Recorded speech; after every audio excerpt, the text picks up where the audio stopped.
I only slept 3 hours after I had been up for 48. I rolled over to hold my love, then realized I was all alone. I decided to get up because I heard the postal service, and that was something she never shared with me.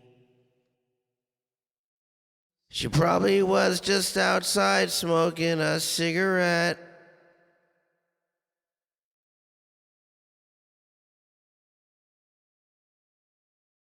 I took off my high heels and looked around the suite, but I had to take a piss first. That's when I saw her in the bathtub.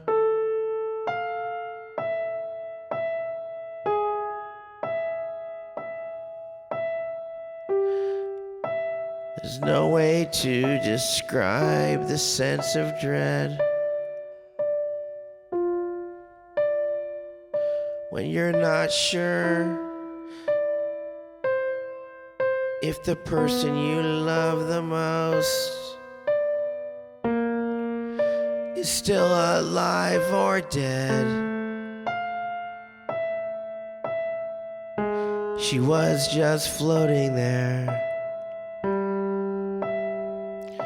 Her eyes were closed, but her mouth was full of water. My heart stopped. I dropped to my knees and got her out.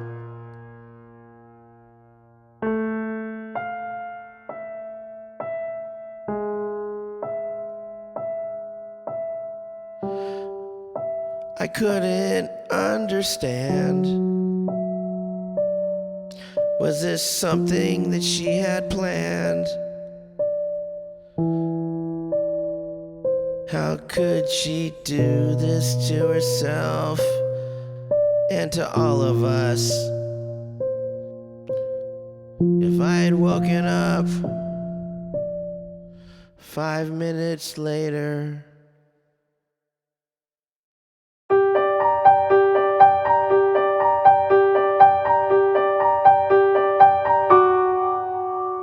Princess Bride and True Romance were not just movies to me. They gave me the feeling that true love was not just allegory. Then I found out the hard way that happiness comes at such an incredible cost. It took us so long to realize it was stolen from us. We had previously thought it was lost. We took pride in being lepers and pariah royalty until we turned into the people we weren't, from being shamed so unanimously. No one could admire when we walked the highest wire from the ground. It just looks cavalier. Instead of cheering us on, they pulled the net out to infect us with their envy and fear. A beautiful woman with a heart of gold was outcast because of what she sold. When you're able to sell the fulfillment of dreams, people call it snake oil, making money schemes. So fuck all of you that chose to stand above us, and thanks to our friends that were there to love us. And I'll call you all out cause your indecency comes from sexism, shame and clear jealousy, and you're not getting off so easily.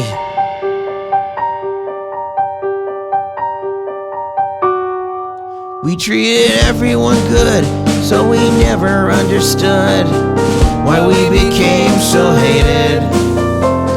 Is it because we saw the world differently and the absurd life we we created, the friends we could count on one hand, turned into sand when we reached out. Where all the laughs that we shared just can't. We never dreamed we'd have to live our lives without all of you. And I guess I'm just naive because I never expected that the woman I loved could be so disrespected by her fair leather friends, dishonorable shit talkers, and mine are just conservatives that think they're punk rockers. The truth is that they couldn't stand our sexual feats. We soared on trapezes while they sat in cheap seats. The hardest part is when we lost the love we had. Our so-called family said sorry, but they're really just glad. And how we both got had is so spectacularly sad. That something that was once so perfectly euphoric is now just a song that's painfully historic. But that's how life goes. The most incredible ballerinas at some point have to take a bow, step down, and realize that they'll never get on their toes again. But how many people can say they didn't just dancing, they lived a ballet?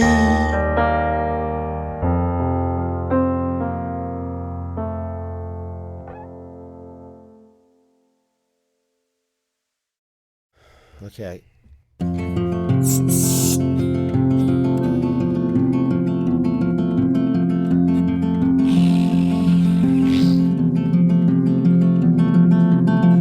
How many people have you met, have touched you in a way you never will forget?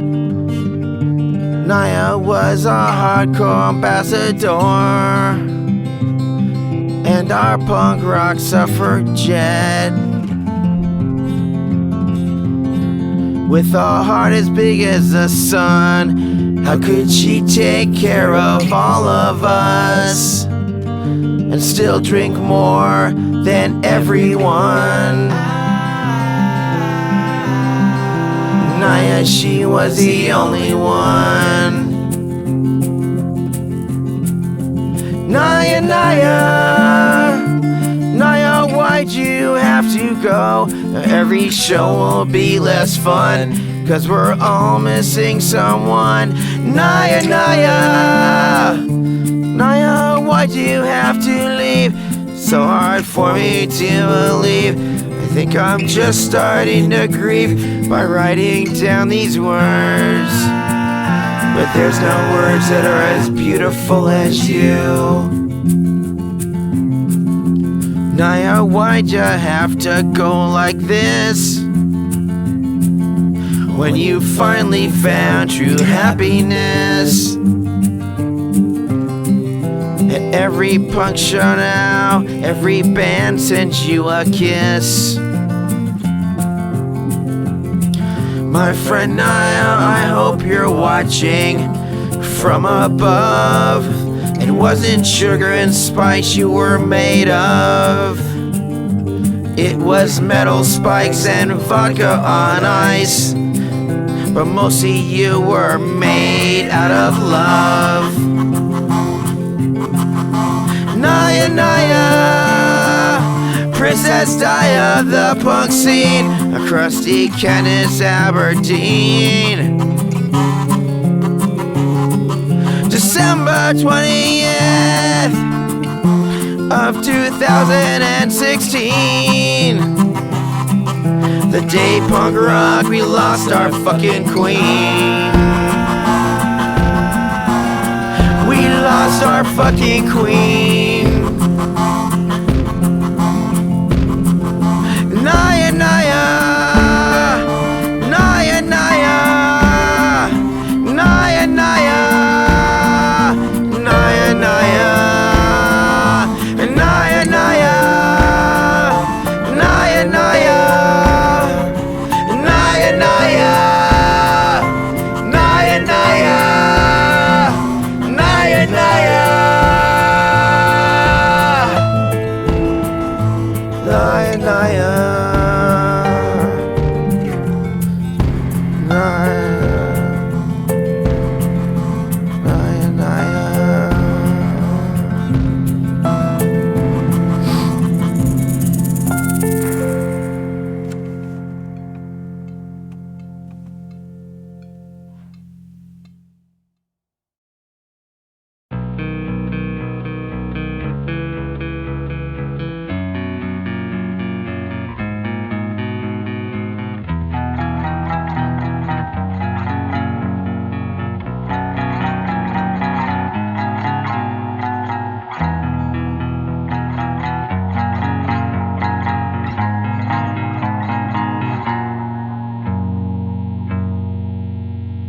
I saw his body just hanging there, I couldn't understand. I didn't care as much as everyone else.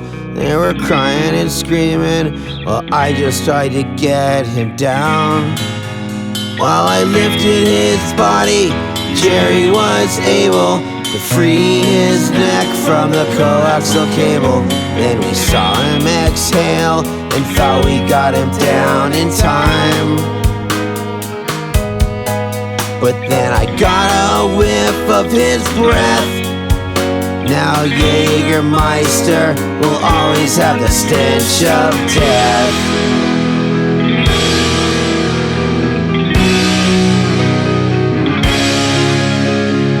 Everybody wondered why there was so much blood. Hanging doesn't usually leave such a mess.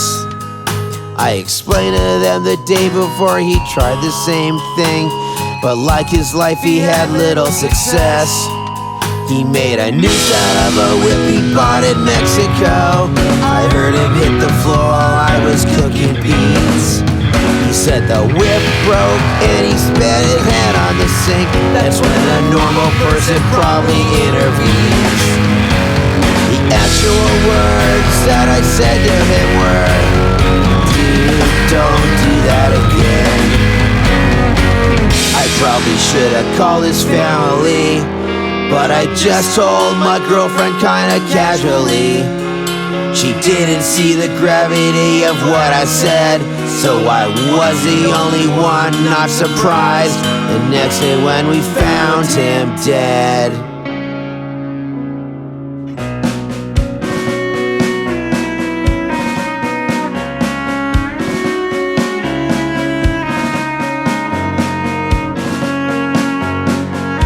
After the paramedics left, we started to drink.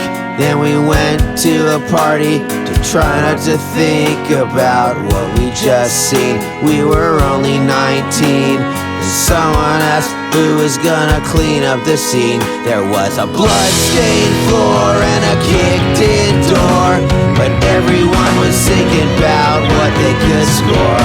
His girlfriend bereaved while the rest of us thieved. His room became a used record store. Millie cried and told us we all suck when Vicky grabbed the keys and tried to take his pickup truck.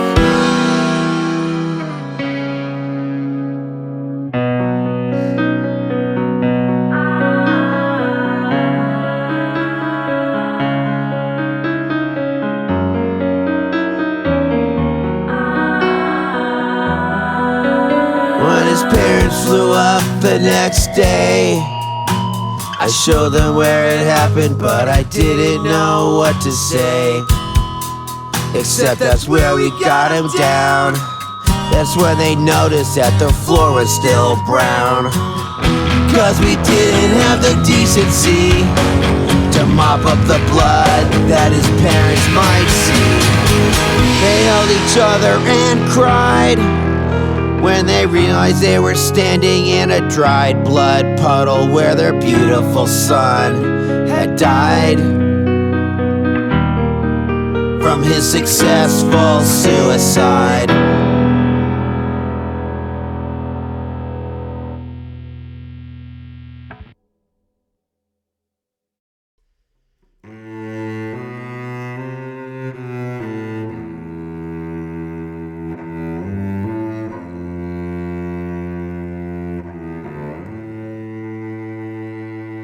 It could have been helped, it might have been saved.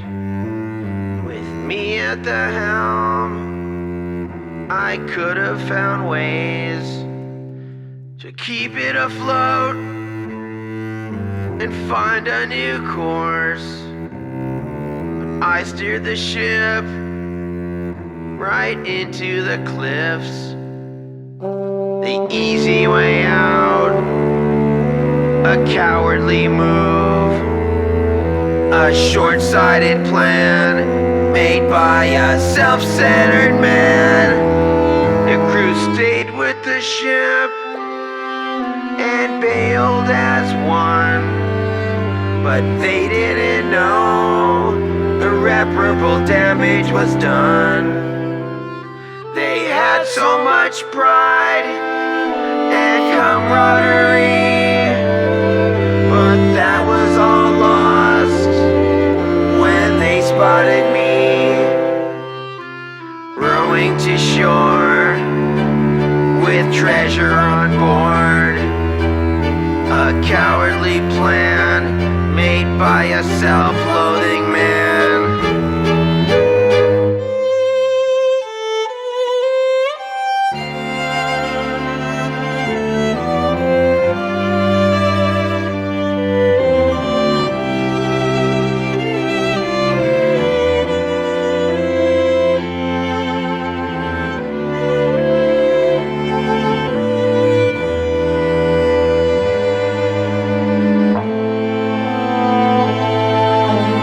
Without regrets, without looking back, I choose to walk on the less beaten sociopath.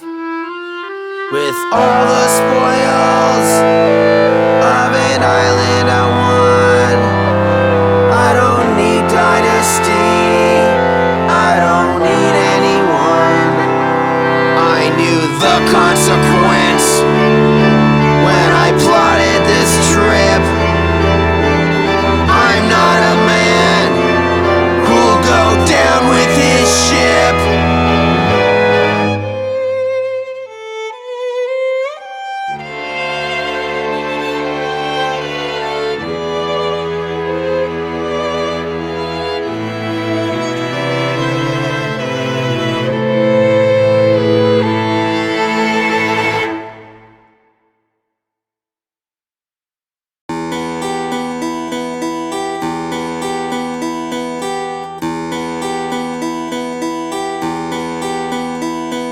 Society judges through a black and white prism, leads me to cynical pessimism. The best way I see living is by giving up hope. I see the world through a rose-colored microscope. I see patterns no one else can see. In Switzerland, I see reverse Nazis. I'm an opposite, I'm a negative real. I don't understand how other people feel. Cracks in the sidewalk give me a feeling like when I count tiles on my past checkered ceiling. The only time I ever fit in is when I wear a second skin.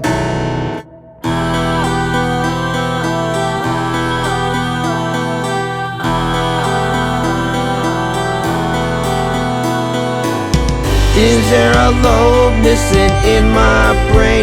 Because I don't feel the difference between pleasure and pain. Why waste a night laying naked together when we could be confined in latex or black leather? I love to kiss right before I'm gagged. I like the challenge of breathing inside a plastic bag. I have a way to make me believe, make believe makes me real. I'm so lucky that I feel things so few others feel. I just have peculiar ways to keep my mind from reeling. That's why I like to hang on meat hooks from the ceiling. The only way I can turn off my brain is through exquisite pain.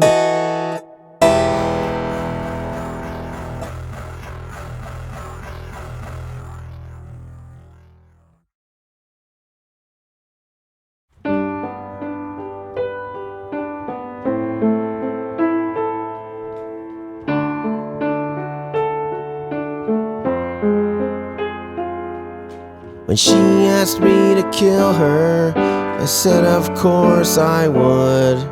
She had another week or two, but why should she suffer? Then my daughter came into their bedroom and asked, "What's wrong with Grandma's face? mother decided she wanted to die with grace. I said, Mama, are you sure you want this to happen to you right now? She said, yes, please end it, sweetie. I can't live with this much pain.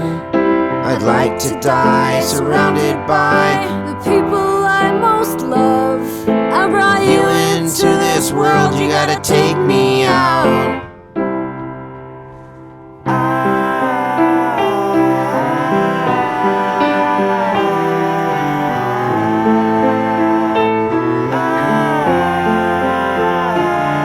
My life's greatest decision took just 1 millisec.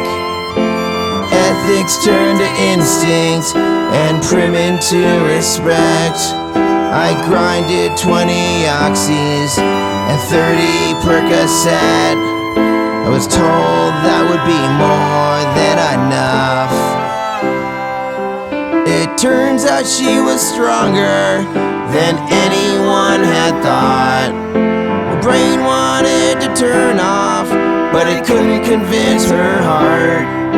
Her eyes stuck halfway open, her mouth shaped a death frown.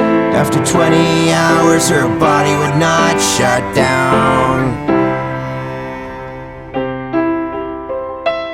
It's time to say goodbye. I told everyone to leave the room. This was a solo sin.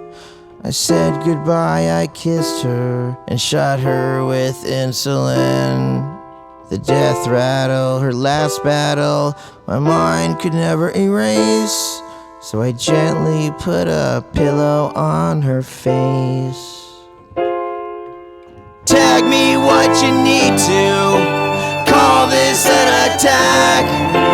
Fill my brain with cold blood, color my heart black.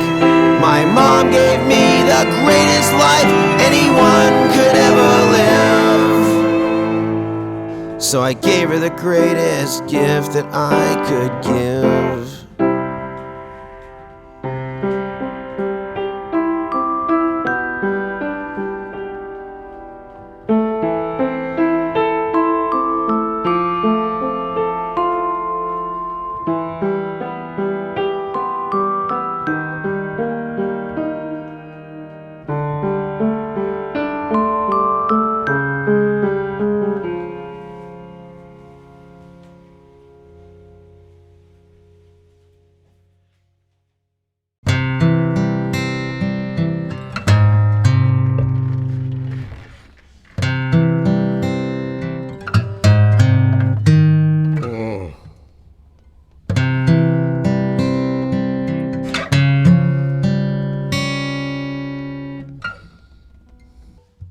Of course I've read Carol's book of poker tells. How do you think I know what people think of me? Some won't look you in the eye when you're under attack. They're the friends who never really had your back. That's why this isn't an act, I really am a sad clown. There's a smile under this painted frown. So fuck you all, fuck you all. Fuck your mama in a bathroom stall. Fuck you all, fuck you all.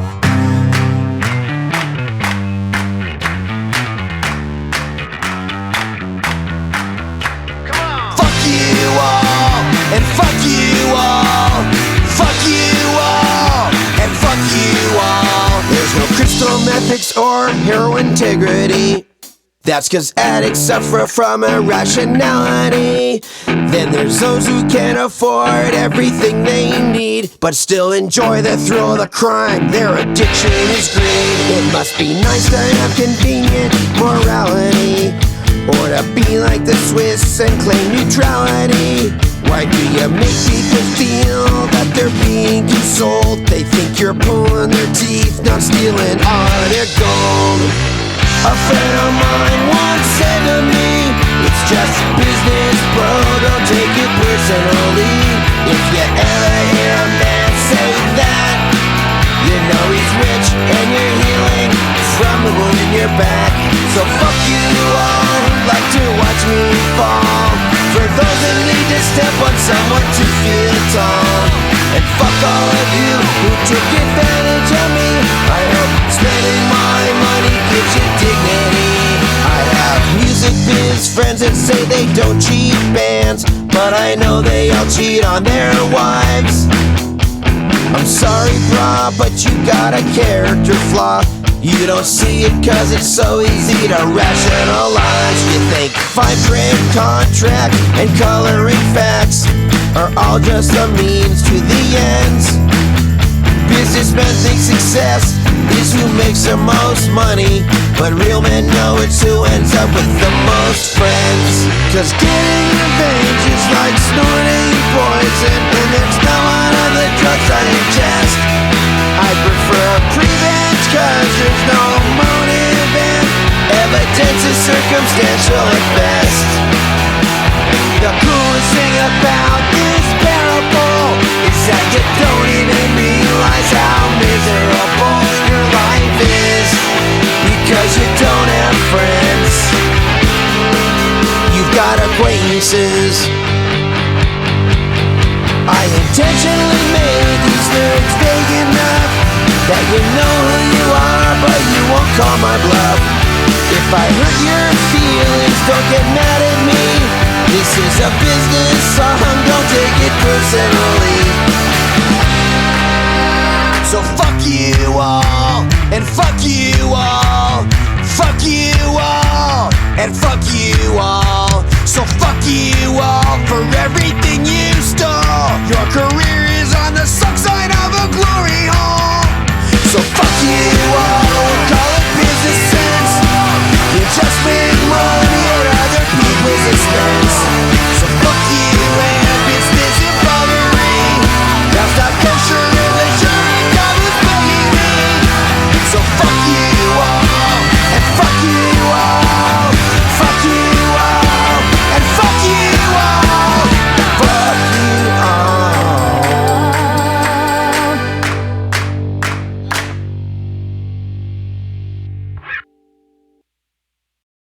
I see you being a bitch whore. Bitch bondage whore.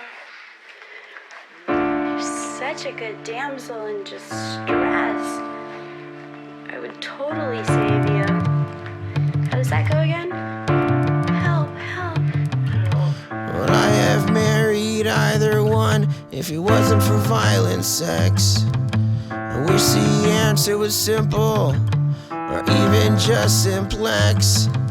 I know that I'm a hedonistic paradox in a dress, but why is it when I gave so much, I got back so much less? I'm sorry you felt my shadow was cast for your oppression. You're the one who turned partnership into competition. All the painful things we went through and the terrible things that were said won't happen to me now, 'cause only professionals share my bed.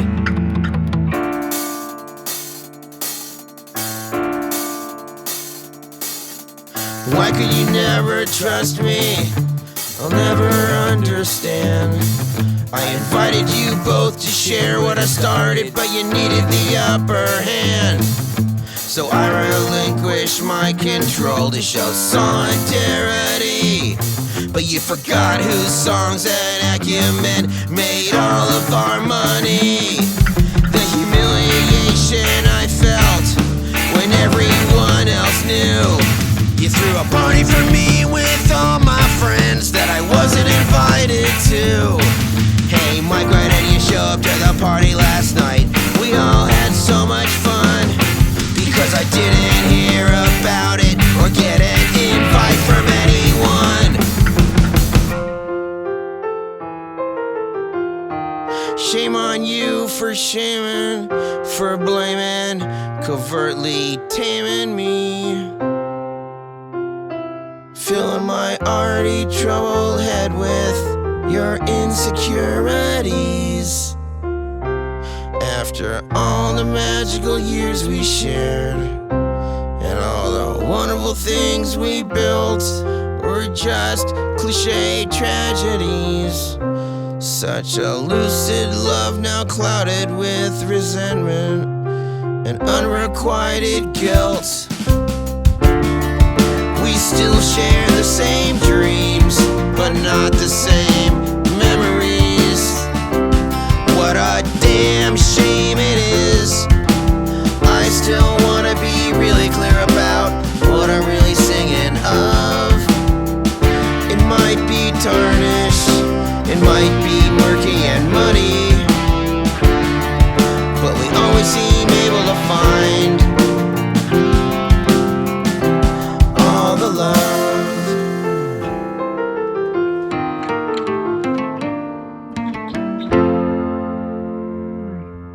Love, love, love, love, love.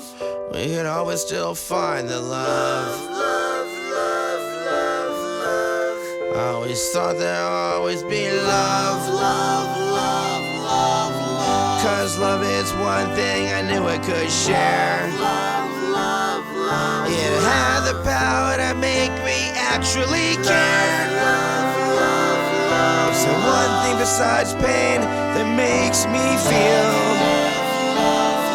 Then someone asked, how could I be sure that it's real?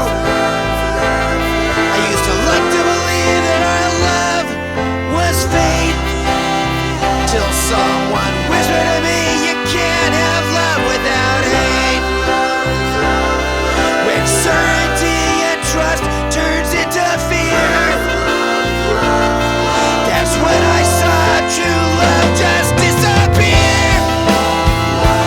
How could happiness turn so quickly to despair? I didn't just forget how to love, it's just easier to not care.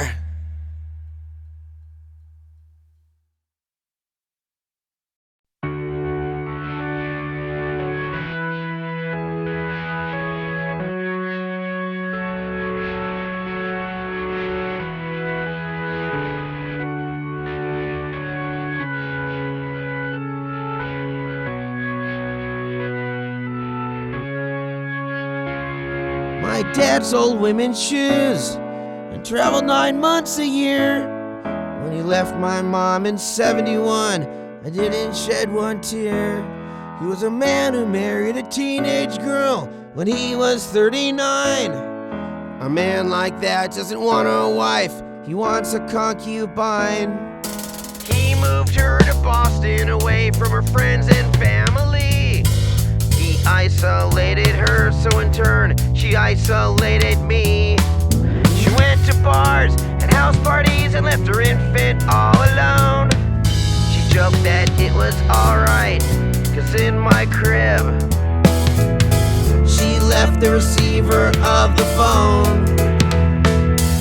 He was a shithead father who created a vengeful wife.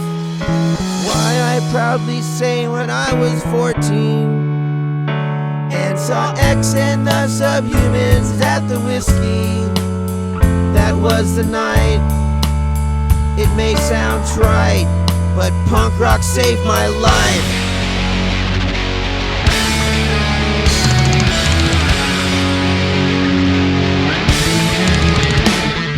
At 35, when my father said he never wanted me, I remember that I didn't know him as well as his TV.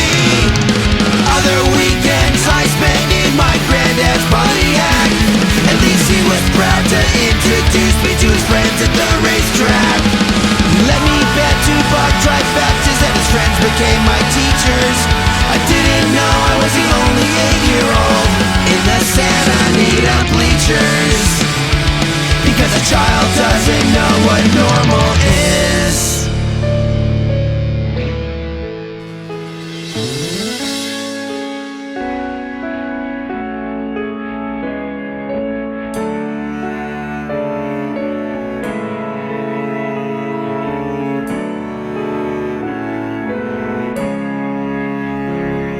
In Beverly Hills, I grew like a tourist, cause my friends' parents were millionaires. My mom was their manicurist.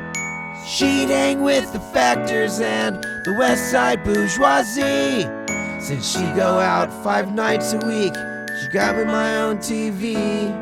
I found her porn and sex toys and began to realize then, after she'd cook dinner, she'd go out to fuck older wealthy men. I never had a babysitter, I had a latchkey. It's so embarrassing, but she never threw me one birthday party. So I spent my nights going to every punk show I could find. My new home was Hollywood, around Selma and Vine, Cafe, the Olympic, and the Vex. You see, punk rock was never just music to me, it was my life. My parents were just relatives, my family was always nofx.